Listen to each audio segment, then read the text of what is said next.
people here decree we've the right to life and liberty. We're all created equally in America, and we're going to live here happily in America.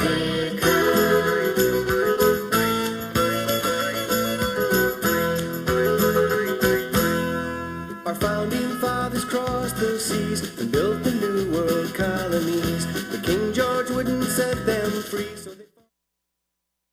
Hi, my name's Diane. You're currently watching the Just Kidding Around show. Thank you so much for joining us.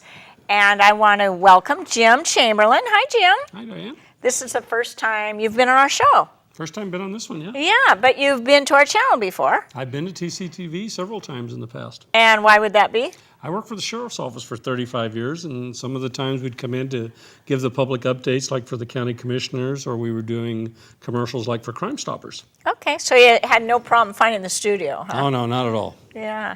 So you used to give traffic tickets? A few years ago. And you've gone from giving out traffic tickets to photography, and we're going to talk about that in a minute, but first I'd like to look in the camera and give some shout outs to people we know.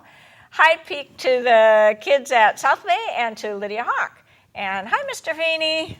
Hi to the artist down at the Artist Gallery. We'll learn more about that later. I'm surrounded by many, many beautiful photographs, and every single one of them was taken by this gentleman sitting next to me. They're all mine. They're all yours.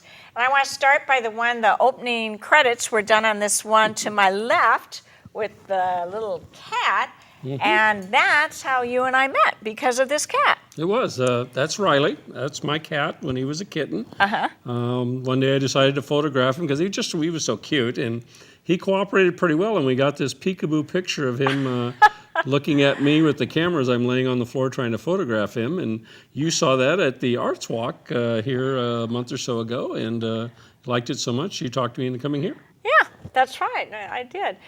When I was a teenager, my favorite family cat, I was raised with family cats, not dogs, but cats, and we had a cat named Mr. Blackberry. And when I saw that picture, I thought, that looks like Mr. Blackberry.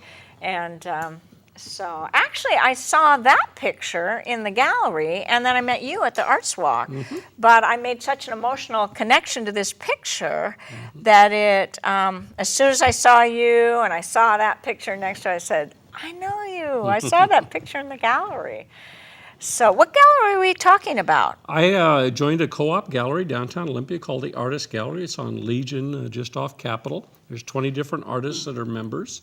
There's photography, there's watercolors, there's oil paintings, there's jewelry, there's even some woodworking sculptures. So there's some really talented people in the Olympia arts community, and now that I'm retired from the Sheriff's Office, I've kind of joined them. Okay, so you spend more time now, but you have been taking pictures for a long time. For a long time. You didn't just start after you retired. Yeah. Mm-hmm. So you're 15, and how did you get your first camera? Actually, my dad bought a brand new Nikon film camera when we were overseas, and I borrowed it to go on a photography trip up country in Thailand to the famous bridge on the River Kwai that was in the movie. And he's never got the camera back since. So 40-some years later, I'm still taking pictures, and I still have that camera. I don't use it very much anymore, but I do mostly digital now, but some film work. But yeah. Film's where I started, and it's still kind of the purer form of photography, if you will. And did you get any pictures of the... I did, but nothing I'm bragging about. Oh, no. Okay. But those would be probably pretty special. Actually, it's a metal railroad bridge when I visited it, not the wooden ones built by the soldiers, so it's not quite as impressive as in the movie. So. Well, just the River Kwai, you know, would be... That's just being in Thailand and overseas, traveling as a youth was a lot of fun. So. Pretty territory over there. So we are surrounded, as I said earlier, by a lot of gorgeous stuff. I'd like to... We've talked about Riley. I'd like to talk a little bit. I'm wondering if our camera people can get a little close-up of this. This picture is absolutely amazing. And if you can see that, when they get in close, you'll see that it's a man fishing, and he's baiting a hook, and he has his back turned to the fluke of the whale. So he doesn't even seem to be aware that this mammoth animal is behind him. Is that right? Yeah, this was out of Juneau, Alaska a couple of years ago when I was on a whale watching trip. And as we were finishing up for the day, I was looking out the window as I was getting ready to put my gear away, and I saw this whale cruising by getting ready to sound or dive. And this fishing boat looked like they were going to intersect, so I stuck the camera out the window and waited and got a series of 4 shots as this whale dipped its tail out of the water and sounded behind this fishing boat. And that fisherman never looked up in all 4 shots, and this was the best one of the group where the whale's tail was actually right behind him. It's actually, there's a little bit more distance between the whale and the boat than it looks like in the photograph, but it's still pretty close, and he didn't seem concerned a bit. And so how many clicks of the shutter did you take on that There one? was 4 individual shots, so this and was this the is third in a best. series of 4. The 4th one is Yeah. just as the tail is disappearing under the water. There are a lot of people that would be very fearful if they knew they were that close to the whale. Yeah, and you're not supposed to get that close, but in this case, the whale controlled the distance more than the fisherman did. So. And the whale must be aware of that fisherman being there. Oh yeah, I think that's part of the reason the whale dived when he did was as he came close to the boat. So he wanted to go under the boat. Right, and so he dived deep. He's going straight down almost. That's a humpback whale. You can tell by so he's the huge. fluke. So yeah, that's Much a big larger whale. than an orca. Oh, and much bigger than the boat. But what's yeah. funny is not only is that a humpback whale, but the boat the man in is a Boston whaler. So yeah, that was a right place at right time Isn't shot. that Doesn't happen very amazing? often. So So if that whale wanted to, he could have just. I'm sure the whale could have done anything he wanted to.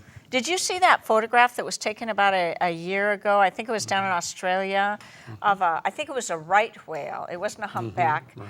And he came out of the water, and it looked like he was aggravated at the people in the sailboat, and he breached right on them. Yeah, who knows what's in the whale's mind? I suspect it was the sailboat crossed the path that the whale had been breaching, and the two met at the wrong place in the wrong time. But that's a really important lesson about respecting the laws on whale watching of keeping your distance from the animals. Well, do you know if whales are very territorial?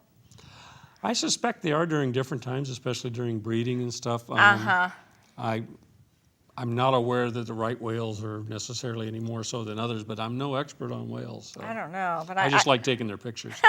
Oh, that is an amazing picture. And actually not hiding, but holding up the picture is the camera. Is this the camera that took this picture? Mm-hmm.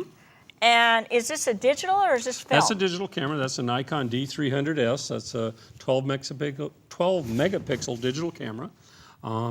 It's more of a professional model than some of the consumer ones.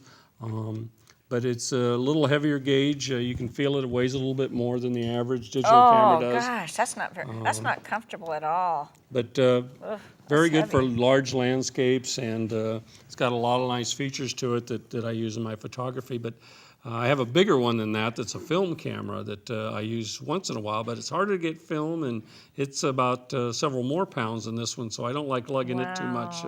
But when I have a large panorama I want to do on film, I'll use that camera. But this one is my mainstay right now. So how many cameras do you own?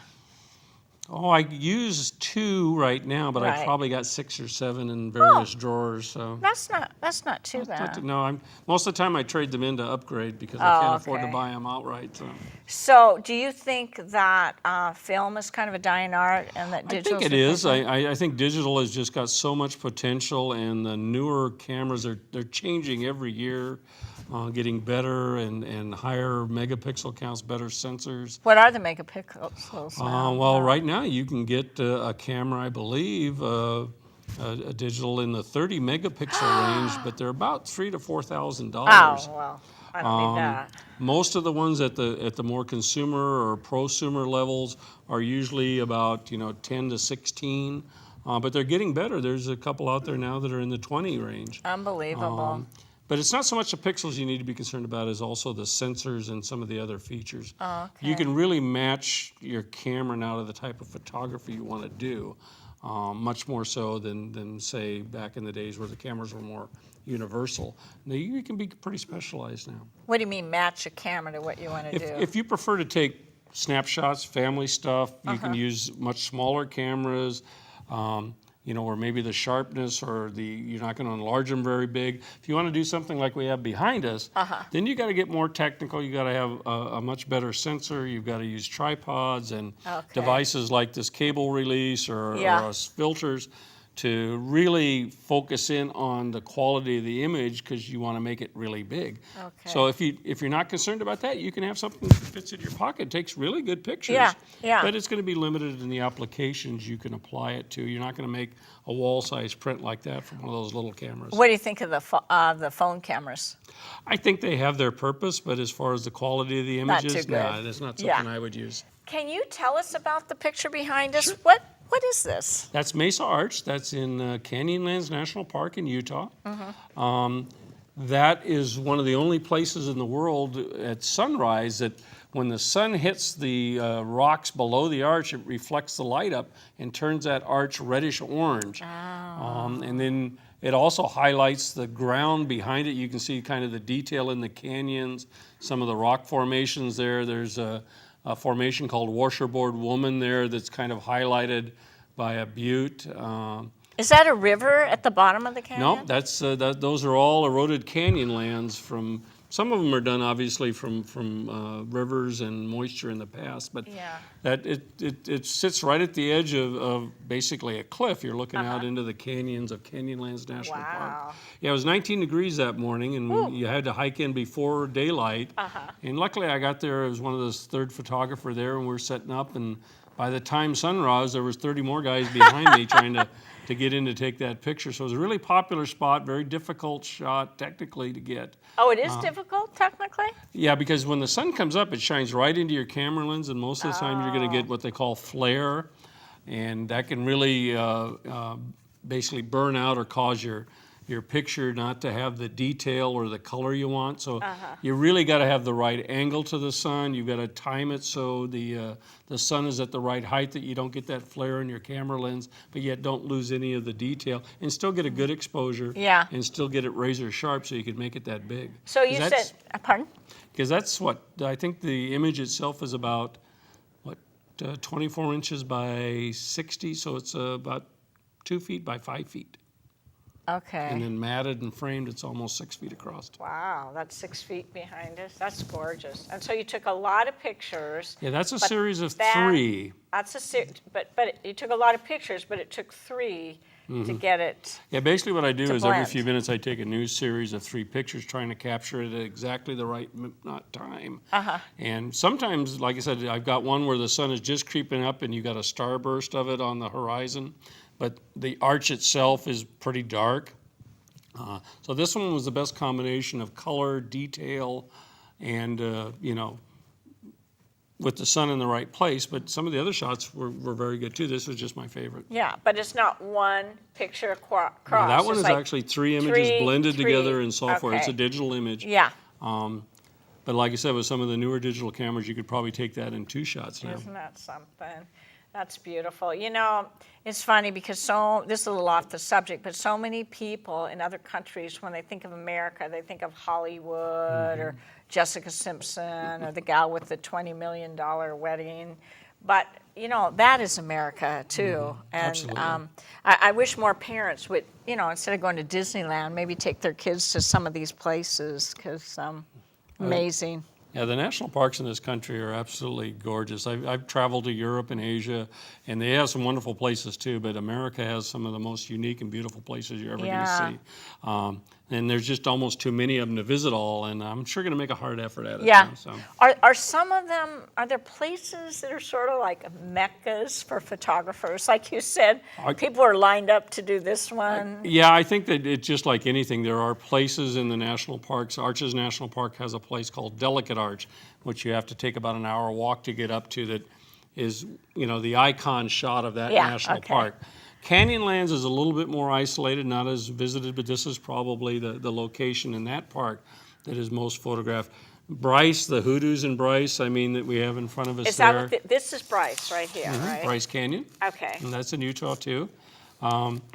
I've got a big don't know where I'm panorama of supposed to the turn that. amphitheater there, but the hoodoos there, the rock formations, are unique to that particular park. So they're called hoodoos? Hoodoos. Yeah. Okay. And these were cut, what exactly are these? Are these cut by a river or what No, caused actually, that? they're on the edge of a cliff, basically, and it's the wind and the water that have eroded down through the limestone and the rock formations and created these unique shapes over very long periods of time. And the red means there's a lot of iron there or something? Right? And that's Bryce Canyon. Bryce Yeah, Canyon. years ago, I had a friend, well, Steve Reiser, I think he's still my friend, but I remember he had gone on a vacation and he'd gone to the Grand Canyon and different places. Nice, great pictures, but when I saw the photos of Bryce Canyon, I was like, oh my, is it more spectacular than Grand Canyon? I've never gone to either. I think the Grand Canyon is so big and so vast that it almost overwhelms you. Bryce is much more a smaller park, and so you can get up a little bit more personal with it. And it's such a different park than the Grand Canyon. And that's what's cool about America's national parks. Almost all of them, even there's 4 or 5 different ones in Utah, and every one of them is different. From Zion with its big, towering rock formations to Bryce with its hoodoos, the Grand Canyon, the Arches of Arches National Park, the Canyonlands. So we really have a unique cross section. I mean, even you go to Hawaii, they have national parks there. The Volcanoes National Park, and the battlefields on the East Coast, and from the Civil War. So we have a really cool and I got to be frank, the most beautiful places in the world, I think, are in this country. That's not taking anything away from many of the great cities of Europe, but when I think of grandeur and landscape photography, I think America. So do we get a lot of people from Europe and other countries absolutely. photographing here? Absolutely. You go to the national parks, you'll hear multiple languages spoken during your visit. Oh, that's awesome. When I did camp at Yellowstone, I do remember hearing voices in the tents around our tent and the different languages. They weren't even speaking, and it made me feel so good inside. I thought, oh, good. Some people are coming here from Europe, and they're seeing that we're not all about Hollywood and big money. No. So speaking of this, was the bear taken in a national park? Yeah, that's in Alaska. That's Katmai National Park in southeast Alaska. It's kind of an isolated area. You can only get there by plane or by boat. But what's very cool is you go to basically bear school, they call it, where you sit in a classroom, they talk about how to interact with the bears in the park, how to, what happens if a bear approaches you, how to deal with it. And then they basically take you down to a viewing area, about a mile walk into the park. And you'll have bears passing you right on the trails. My goodness. This one was near a viewing platform where we were watching bears fishing in the river. And he come walking out of the brush, stood right next to the viewing platform, about 6 feet away from where I was standing, and was watching the bears just like we were, except he didn't have a camera. So I decided to take his picture, and he just stood there and posed for the camera. What a shot. Didn't seem to be concerned about us at all.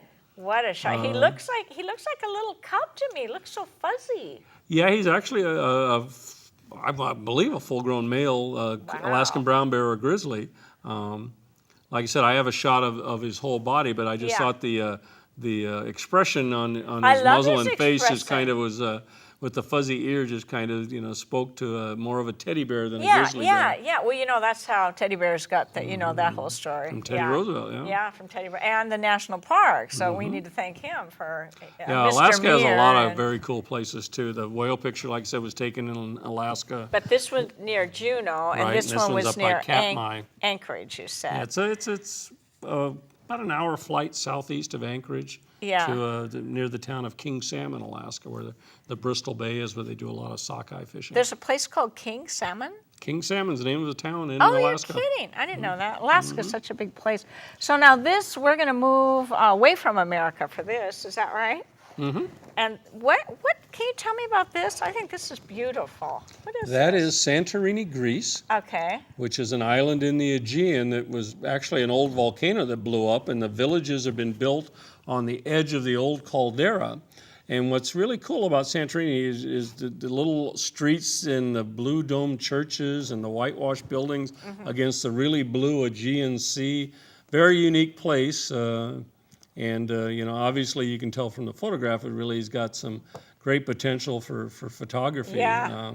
About anywhere you point the camera, probably, huh? Yeah, I mean, I actually was wandering the streets and then went down a little side street and came out on with this view of the three churches together, and again turned that into a Such three panorama churches. too. Well, are the homes also that color, or just the churches have the blue? Well, the churches in the water of the Aegean, I'm not sure if they're trying to match that or not, but it between the white buildings and the blue water and the blue churches makes for a really picturesque look. Oh, it's just gorgeous. And around a volcano, you say? Mm-hmm. How exciting. Back in the ancient times, it blew up. It was the island of Thera, and it just left this kind of horseshoe-shaped crater, and the villages have been built on the top of that. And each family kind of has their own church or clan-type church there, and that's why you see so many of these little domes, which are much smaller than the traditional church here, but more of a family chapel. So now in Greece, you have a lot of light, so that's a lot of light helps you out, natural light, and up here you have natural light. Do you have an example of something here that maybe didn't have a lot of natural light? Well, the photographer uses three things to capture an image. He uses the camera, obviously, as a tool, but then he uses the light from nature on whatever subject he's trying to photograph, and then his own, mind to try to make the composition come out. But light's the critical factor. Without the right light, you don't get a good photograph. And we have one off to the left there, which is on a really foggy afternoon on the Oregon coast. And I was there to actually photograph the sea stacks at sunset, and was hoping for a nice, clear sky with a nice red sun. Instead, I got this foggy evening, which was a little disappointing, but I figured I'd go out and wander around. And I came across this sea stack kind of silhouetted, looked kind of almost like a seal, with these two seagulls balancing on the top. A seal. And then there's a sun that's kind of burning its way through the fog. So it made for a real interesting image, kind of a eerie feeling almost. So it actually turned out to be kind of a blessing in disguise that I didn't get the didn't bright, have glaring sun. that But perfect light. What I think is interesting, Jim, is that you can tell the sun's trying to burn through the clouds, but it's look at on the water how that light is dancing off the water, and that's the even real though the sun's not out. That's really amazing spot. And Sean, and this one over here, this is not nature. What is that? That's the inside of a hot air balloon from the basket as we're rising up at the Albuquerque Balloon Fiesta. We took a balloon ride, and as the skipper or the captain was heating up the balloon, I looked up, and this kaleidoscope of an image from the inside of the balloon with the hot air, made for a real interesting image. So I leaned the camera up and braced myself, and I was able to capture that shot. Kind of looks like one of those little kaleidoscope tubes you had as a kid that you'd turn and the pattern would change. That's what it reminded me of. Yeah. But it's the inside of a hot air balloon. It's interesting because I would think most people in a hot air balloon would be looking down at the images they could find. But it's interesting you looked up and took that. Photographers do strange things Yeah, sometimes. you must see. Do you see everything in little rectangles or little? Not usually. If I need a rectangle, I just make one between my fingers. But do you see everything in terms of pictures? Like that'd be a good photograph. I think you train your eye to recognize compositions and things that are interesting, and then you decide if that's something you want to try to take a photograph of. But yeah, I think just like being a policeman, you train yourself to look around and observe things that are out of the usual. And I think that same skill translates to a photographer. You're looking around and you go, that's an interesting idea. I see. And then you get a little closer, maybe lean up, lean down, get high, get low, until you find something that basically you want to make an image of, and then you use your skills to try to capture it and create some kind of an emotional response from the people that are going to view it. So you think the emotional response has a lot to do with what makes a good photograph? Generally, everybody can snap a picture. And we all do it. But to deliberately try to capture an image and then try to convey either the beauty of the scene or the unusual nature of it, or the eeriness of the place or the cuteness of the cat. So when somebody views it, you get a wow, or that's cool, or where did you get that, or God, I wish I could do that. That really, to me, is the challenge of being a photographer versus just snapping a picture. Trying to use those skills so when somebody looks at your images, they create, just like the whale, an emotional response Yeah. to you. That's incredible. And when you get that, that really tells you that, that you've succeeded. Or questions, like this was like, what? That man really doesn't see that whale? We're getting the wrap it up sign here, Sure. but I don't know if anybody can get in on this, but over here, fingers are pointing, but I think in the whale, if we really seriously wanted to, we could probably track down this man, but this man, we'll never know, and this is actually a picture. Mm-hmm.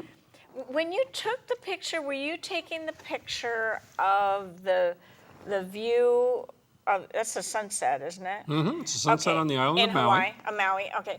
Were you taking that picture, or were you originally taking the picture of the man? I was walking around this park trying to get a sunset with the palm trees in it when I came upon this man sitting on the booth, and as I walked around, the sun reflecting off the water kind of highlighted him, so I set up my tripod there and was able to get the angle just right, so I've kind of got sunbeams coming right next to him in kind of a flare, Isn't that something? which created a real unusual image. It almost makes you wonder, what's he thinking of? Or, Yeah. and with the sunbeam, I had one person said, that almost looked spiritual to them, like Yeah. like God was reaching out to him. So it evokes different emotions, but the fact that you were there to take one picture and stumbled upon another is really one of the interesting things about photography and travel to me is you never quite know what you're going to find. What you're gonna get. And then you got to be able to take advantage of the opportunity. Yeah. Well, I think too that the mystery of this one, like you say, what was that kind of thing? And of course, we'll never know. We will never know. It's one of those unsolved mysteries. Well, we have to wrap it up. Thanks so much, Jim. Well, you're very welcome. Thanks for having me. Maybe we'll have you again. You bet. I got hope lots so. more pictures. Oh, great. And we would love to see them. So thank you so much, Jerry Julian, for running camera, and John Amos and Jim Elder. And thank you very You're welcome. much. And thanks to Tom Dubuque in there. Hi, Tom. He's right through that little, hi, Tom. Goodbye, Mr. Feeney. Goodbye, the kids at South Bay and Lydia Hawk. Bye, Artist Gallery.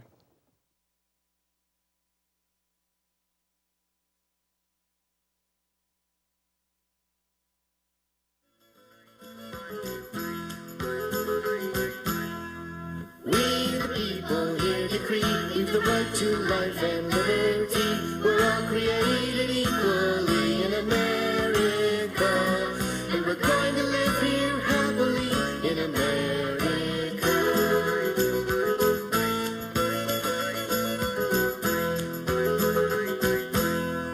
Our founding fathers crossed the seas and built the new world colonies, but King George wouldn't set them free, so they fought a revolution, the American Revolution.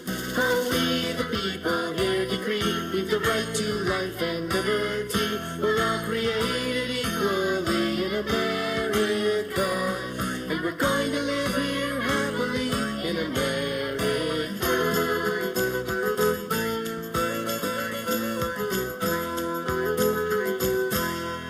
The English army came in boats. It was buckskin versus bright red coats. Then the Yankees won the war and wrote our country's constitution, the United States Constitution. For we the people here decree we've the right to life and liberty. We're all created